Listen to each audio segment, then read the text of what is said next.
Good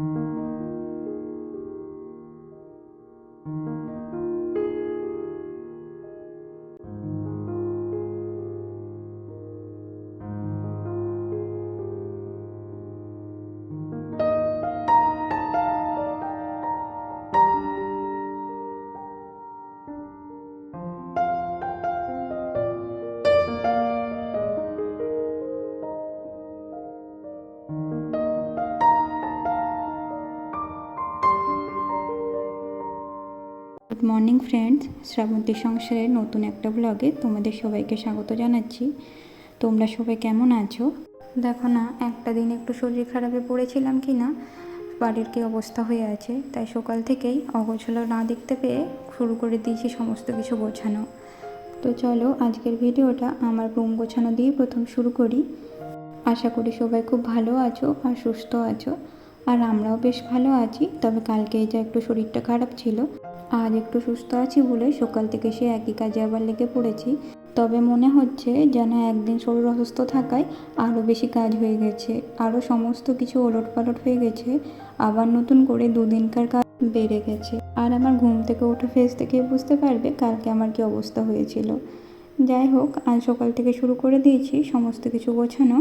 যেহেতু বাড়িতে একটা বাচ্চা আছে, এইরকমই প্রত্যেক দিন অগোছালো হয়ে থাকে। প্রতিটা মিনিট ও যখনই যায় বা ও যখনই ঘুমোয় তখনই আমি করি ও যে জায়গাটা খেলা করে বা জায়গাটা নষ্ট করে সেই জায়গাটাকে গুছিয়ে নেওয়ার।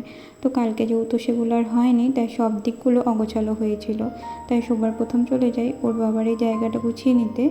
সমস্ত কিছু অগোছালো করে রেখে দিয়েছিল। আর তো মনে হয় যেসব বাড়িতে বাচ্চা আছে এইসব জায়গাগুলো খোলা না রেখে কোনো কিছু দরজা থাকলে ভালো হয়, তাহলে বারবার এরকম অগোছালো করে দিতে পারে না, আর বারবার গোছাতেও আমাকে সয় না। আর এমন কিছু দরকারি জিনিসপত্র থাকে, সেগুলো যদি ভেঙে দেয় তাহলে তো আমার আরও কাজ বেড়ে যায়। যাই হোক, এখানে তো কিছু করার নেই, যেরকমই আছে সেইভাবে ব্যবস্থা করে রাখতে হচ্ছে। আর যতটা চেষ্টা করি ওর হাতের নাগালের বাইরে রাখার চেষ্টা করি, তাহলে যাতে কোনো রকম নষ্ট না হয় কোনো জিনিস। তো আগে আমি ঘুম থেকে উঠে এখানটায় গুছিয়ে নিয়েছিলাম, কারণ দেখতে একদম বাজে লাগছিল, ঘরটা পুরো অগোছালো হয়েছিল। তারপর চলে যাব বাকি কাজ করতে। তো আজ যেহেতু সকাল সকাল স্নান করে নেব, তাই স্নান করে নিয়ে সঙ্গে সঙ্গে চলে গেছিলাম রান্নাঘরে। রান্নাঘরে আজকে কালকে যেহেতু অনেকটা দুধ বেঁচেছিল, তাই আগে ছানা করে নিচ্ছিলাম, কারণ ছানা দিয়ে বাবু রুটি খেতে খুব ভালোবাসে। তাই চলে গেছিলাম আগে ছানা বানিয়ে নিতে। জানো তো, এখন এমন হয়ে গেছে একটা দিন ভিডিও না করতে পারলে মনে হয় যেমন আমার কোনো কিছু একটা বাকি রয়ে গেছে সারাদিনের কাজের মধ্যে। তাই কালকে সেভাবে ভিডিও করতে পারিনি বলে আজকে মনে হচ্ছিল যেমন কোনো কিছু কাজ আমার বাকি রয়ে গেছে, কিছু একটা ফাঁকা আছে। জানো তো, যখন থেকে এই ব্লগ করছি, ব্লগের মাধ্যমে অনেকেই আমার ব্যাপারে জানতে পারে। মানে যাদের সাথে এখন হয়তো কথা হয় না, অনেক ব্যস্ততা থাকার জন্য তাদের সাথে হয়তো ফোন করা হয় না, বা তারাও আমাকে ফোন করতে পারে না, তারা আমার সম্পর্কে অনেক কিছুই জানতে পারে। আর আমি কেমন আছি না আছি সেটাও জানতে পারে। তো সেটাই ভালো লাগে যে চলো ব্লগের মাধ্যমে একটা জিনিস ভালো হচ্ছে, প্রত্যেক দিন খবর নেওয়া না হলেও তার মাধ্যমে দেখা তো হয়ে যাচ্ছে। তো চলো, গল্প করতে করতে আমার ছানা কাটানো এখানে হয়ে গেছে, এটা আবার রেখে দেবো। আর জানো তো, অনেকটাই পরিমাণে ছানা হয়েছিল। আসলে এখানে দুধটা খুব ভালো দেয়, তাই ছানাটাও খুব সুন্দর হয়েছিল। আর কোনো বাইরে জায়গায় ঘরের মতো কিছু জিনিস পেলে খুব ভালো লাগে। যাই হোক, ঘরে যে পরিমাণ ছানা হয় এখানেও সেরকম ছানা হয়েছিল, দেখে একটু ভালোই লাগলো, মনে একটু শান্তি হলো, চলো দুধটা ভালো দিয়েছে। এবার ভাত চাপিয়ে নিয়ে আমি চলে গেছিলাম সবজিগুলো দেখতে। আসলে মাঝে মাঝে চেক করে নিতে হয় কোনো সবজিগুলো নষ্ট হয়ে গেছে কিনা। আর তার সাথে বাবুর দুপুরে খাবার জন্য এখন থেকেই ফল বের করে নিচ্ছিলাম, তাহলে দুপুর পর্যন্ত নর্মাল টেম্পারেচারে চলে আসবে, তাহলে ঠান্ডাটা আমাকে ওকে দিতে হবে না। সেই জন্য কটা আঙ্গুর বের করে রেখে দিচ্ছিলাম। এরপর সব সবজিগুলো রেখে নিয়ে যেগুলো আজকে করব সেগুলো বের করে নিলাম। তো আজকে করেছিলাম ভেন্ডি ভাজা, আর করেছিলাম মাছ, আর একটা সব সবজি দিয়ে মিক্স ভেজ করে নিয়েছিলাম। আর জানো তো, হয়তো আগের বছরের মতো এই বছর অসুবিধা না হলেও ও তো এখনও এমন কিছু বড় হয়ে যায়নি। এই তো সবে ধরো 2 বছর, তাও এখনও 2 বছরও হয়নি। তো কোলে চাপতে চাইছিল, আর ভাবছিলাম কতক্ষণ আর আটকিয়ে রাখবো, সব বাড়িতে আটকিয়ে রাখি, আজকে একটু কোলে নিয়ে নিয়ে রান্না করে নিয়েছিলাম। হয়তো একটু অসুবিধা হয়, কিন্তু কিছু করার থাকে না। ও এই সময়টা এমনভাবে কান্না করে যে না করে নিয়ে আর থাকতে পারি না। যাই হোক, ওকে কোলে নিয়ে রান্নাটা করে নিয়েছিলাম, তারপরে কি ঘুম পাড়িয়ে নিয়েছিলাম। ও ঘুমানোর মাঝে আজকে যেহেতু আমার সকাল সকাল স্নান হয়ে গেছে, তাই স্নান করার নেই। বাকি কাজগুলো রান্না বান্না সব কমপ্লিট করে নিয়ে ধোয়া মোছা করে নেবো যতটা পারবো। তারপর তো ওকে স্নান করানো আছে, আর ওকে স্নান করানোর পরই ওর খাবার টাইম হয়ে যাবে। ও এমন সময়ই ঘুম থেকে ওঠে। তো এবার আর কোনো কিছুই আর ভিডিও নেওয়া হয়নি। ওকে খাবার খাইয়ে ঘুম পাড়িয়ে নিয়েছিলাম, আরেকবার দুপুরে আমিও ফ্রেশ হয়ে ঘুমিয়ে দিয়েছিলাম ওর সাথে একটু। তারপর চলে গেছিলাম দুপুরবেলায় যখন ঘুম থেকে ওঠে তখন ওকে ফল খাওয়াতে। যদি নর্মাল আঙ্গুরগুলো হয় ও নিজেই খেয়ে নেয়, আমাকে ওকে খাইয়ে দিতে হয় না। কিন্তু জানো এই আঙ্গুরগুলোর অনেক বীজ ছিল, যার জন্য আমাকে বীজগুলো ছাড়িয়ে দিতে হচ্ছিলো, নইলে ও সব গিলে গিলে খেয়ে নিত। ওই জন্যই সমস্ত কিছু ছাড়িয়ে দিচ্ছিলাম। ও বারবার আবদার করছিল নিজের হাতে করে খাবে, কিন্তু আমি কিছুতেই দিতে পারছিলাম না, এত বীজ ছিল। যাই হোক, বীজ ছাড়িয়ে দিয়েই ওর হাতে দিচ্ছিলাম, ও সেগুলোই খাচ্ছিল। এরপর চলে গেছিলাম বিছানাটা গোছাতে, কারণ দুপুরবেলায় শুলেও বিছানাটা একটু নষ্ট হয়। আর আমার এরকম ভালো লাগে না, যতক্ষণ না বিছানাটা গোছাবো বা বিছানাটা সুন্দর না থাকবে ততক্ষণ ভালো লাগে না। যাই হোক, তাই আগে বিছানাটা গুছিয়ে নিয়েছিলাম। আর আজ হঠাৎ দেখছি ওর বাবা চলে গেছিলো চা করতে, কোনো কিছুই না বলে। অন্যদিন তো দুপুর থেকে আমাকে জ্বালাই চা করে দেওয়ার জন্য, আজ আবার কি মন হয়েছে নিজেই চা করে নিয়ে এসেছে। যাই হোক, এরপর যাব ফ্রিজটা পরিষ্কার করতে। আসলে ফ্রিজে খুব জল জমে যাচ্ছিলো, যার জন্য ওগুলো সব পরিষ্কার করে নিচ্ছিলাম। সমস্ত কিছু একবার বের করে ভালো করে পরিষ্কার করে নিয়েছিলাম। আর একদিকে কাল থেকে প্রচুর জামা কাপড় জড়ো হয়ে আছে, যেগুলো কাচা হয়নি সেগুলো একদিকে কাচাকুচি করা হচ্ছিল। আর আজকে দেখছি প্রচুর মেঘও এসেছে, জানি না কতটা কি বৃষ্টি হবে, তবে দেখি তো মনে হচ্ছে ভালো রকম বৃষ্টি হবে। তাই ভাবছিলাম কারেন্ট যাবার আগে কাচাকুচি হয়ে গেলে সমস্ত কিছু মেলে নিতে পারবো, তাহলে কালকের মধ্যে শুকিয়ে যাবে, নইলে খুব অসুবিধাই হবে। চলো, আমার গল্প করতে করতে ফ্রিজটাও পরিষ্কার হয়ে গেল। এবার চলে যাব ছাদের ব্যালকনিতে জামা কাপড়গুলো মেলে নিতে। আর একটু তাড়াতাড়ি করছিলাম যাতে আমার পেছনে বাবু না চলে আসে, কারণ ও যদি দেখে যে আমি ছাদে গেছি ও আসার জন্য জেদ করে। তার জন্য লুকিয়ে লুকিয়ে কোনো রকম তাড়াতাড়ি ছাদে চলে গেছিলাম, আর তাড়াতাড়ি জামা কাপড়গুলো মেলে নিচে চলে যাব যাতে ও না আসে।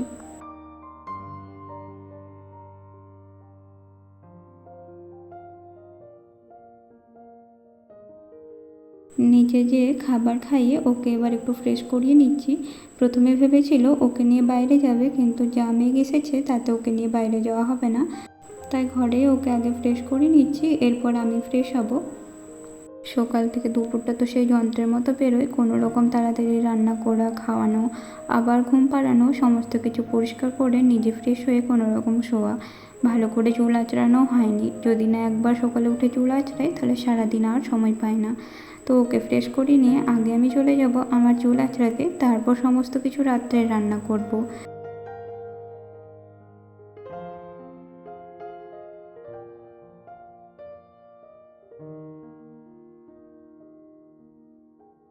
চলো, ওকে ফ্রেশ করানো কমপ্লিট, এবার আমি একটু ফ্রেশ হয়ে যাব। তারপর যাবো রান্নাঘরে। ততক্ষণে দেখছি ওর বাবা সবজিটা করছে, কত দূর কী করেছে দেখতে হবে। সাথে আমি আটা মেখে রেখে দিয়েছিলাম দুপুরবেলায়। এবার যাব বাকি সমস্ত কিছু রেডি করতে। তো আজকে করব আলুর পরোটা, আর তার সাথে ব্রাউন চানার সবজি করেছে ওর বাবা। তো চলো, রান্নাঘরে যেয়ে আগে সমস্ত কিছু আলুর পরোটার জন্য সবজিগুলো কেটে নিচ্ছিলাম। আর ততক্ষণেই দেখো কখন থেকে ভাবছিলাম মেঘ যা এসেছে কারেন্ট হয়তো যাবে, আর বলতে বলতে কারেন্টও চলে গেল। বাবু যেহেতু ঘরের মধ্যে খেলা করছিল, তাই ওর কাছে একটা লাইট জ্বালিয়ে আমরাও লাইট জ্বালিয়ে রান্নাটাকে কমপ্লিট করে নেব। ও চলে গেছিলো সবজিটা রান্না করতে, কিছুটা চাপানো হয়ে গেছিলো ওর, বাকিটাও দেখে নিচ্ছিল। আর আমি একদিকে চলে গেছি আলুর পুরটা করার জন্য সমস্ত কিছু সবজি কাটাকুটি করতে। সবজি মানে ওই পেঁয়াজ দিয়ে আজকে করবো, তাই পেঁয়াজ, আদা, লঙ্কা এসবগুলো কাটাকুটি করতে চলে গেছিলাম। তো সমস্ত কিছু রেডি করে পুরটা রেডি করে নিয়েছি।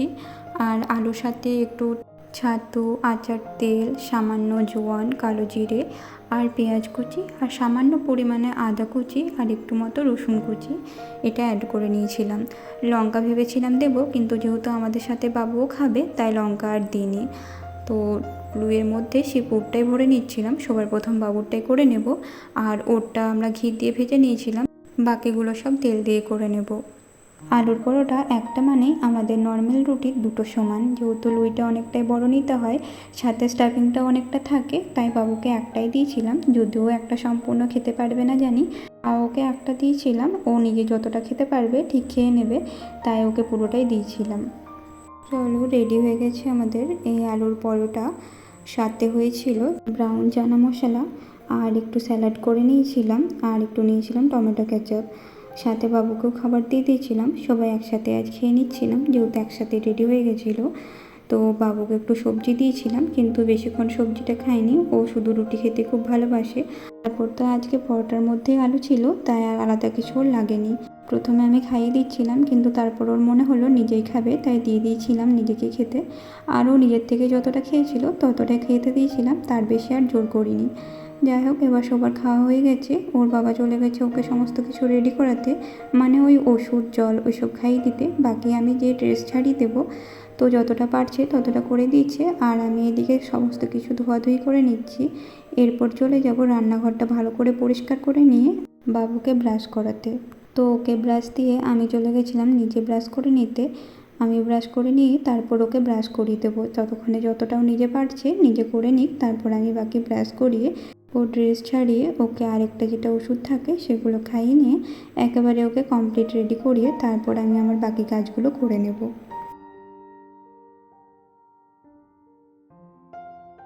ওকে ব্রাশ করানো হয়ে গেছে, এবার ওর ব্রাশটা নিয়ে খেলছিল, আর আমি এদিকে ফেস ওয়াশ করে নিচ্ছিলাম মুখে। সারাদিন পর রাত্রে মুখটা ফ্রেশ না করে শুলে ভালো লাগে না। প্রত্যেক দিন হয়তো ফেস প্যাক বা কোনো কিছু ভালো রকম এক্সট্রা কেয়ার করা হয় না, কিন্তু ওই ফেস ওয়াশ দিয়ে মুখটা ধুয়ে একটু ক্রিম লাগিয়ে শুলেও যেন খুব ফ্রেশ লাগে নিজেকে। এবার আমি মুখ ধুয়ে চলে গেছিলাম বাবুকে আগে ড্রেস ছাড়িয়ে নিতে, কারণ ওকে সব সময় চেষ্টা করি রাত্রেবেলায় সমস্ত কিছু ছাড়িয়ে নিয়ে অন্য নতুন জামা কাপড় পরিয়ে শোয়ানো।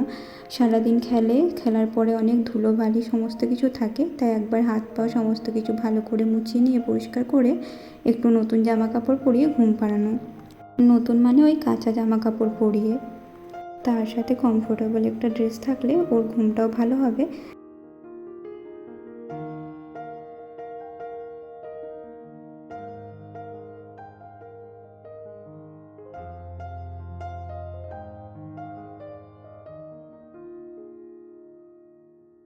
ওকে জামা কাপড় পরানো কমপ্লিট হয়ে গেছে, আর আমি এদিকে মুখ ধুয়ে নিয়ে মুছে চলে এসেছিলাম ক্রিম লাগাতে। আর ও দেখো পেছন থেকে দুষ্টুমি করে বেড়াচ্ছে।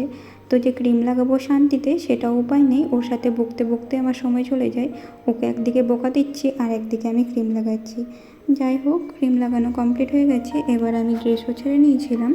আমিও চেষ্টা করি রাত্রেবেলায় একদম কাঁচা কাপড় পরে শোয়ার, তাহলে ঘুমটা ভালো হয়। যাই হোক, আমিও ড্রেস ছেড়ে নিয়েছিলাম, জামা কাপড়গুলো মেশিনে দিয়ে চলে এলাম। তারপর মনে পড়েছে রাত্রেবেলায় যে কিশমিশ ভেজানো হয়নি, তো চলে গেছিলাম কিশমিশ ও আখরোট ভিজিয়ে নিতে। তো এগুলো বাবুর ফোটানো জল দিয়ে ভিজিয়ে নিই, কারণ সকালে উঠে জলটা বাবুই খাবে, তাই নর্মাল জল দিয়ে আর ভেজালাম না, ওর জল দিয়ে ভিজিয়ে নিয়েছিলাম। এবার রান্নাঘরের কাজ আমার সব শেষ, রান্নাঘরটা লাগিয়ে নেব। এবার চলে যাব বাইরে লক করে নিতে। বাইরের দরজাগুলো লক করে নিই, গেটের সামনে এই কাপড়টা তুলে ভালো করে ভেতর দিক থেকে দিয়ে দিই। আসলে গেটের আর মেঝের মাঝে একটা সরু করে গ্যাপ আছে, যার জন্য সেখানে অনায়াসে কোনো কিছু ঢুকে যেতে পারে, আর অনেকবার ঢুকেও গেছে। তাই এটা সব সময় যখনই ঘরে ফাঁকা থাকি বা রাত্রেবেলায় থাকি এটা দিয়ে দিই, যার জন্য আর কোনো কিছু ভয় থাকে না। যাই হোক, আজকের ভিডিওটা এখানেই শেষ করলাম। তোমাদের ভিডিওটা কেমন লাগছে অবশ্যই জানিও, আর ভালো লাগলে প্লিজ লাইক কমেন্ট শেয়ার এবং সাবস্ক্রাইব করে দিও। টাটা, গুড নাইট, সবাই সুস্থ থাকো ও ভালো থাকো।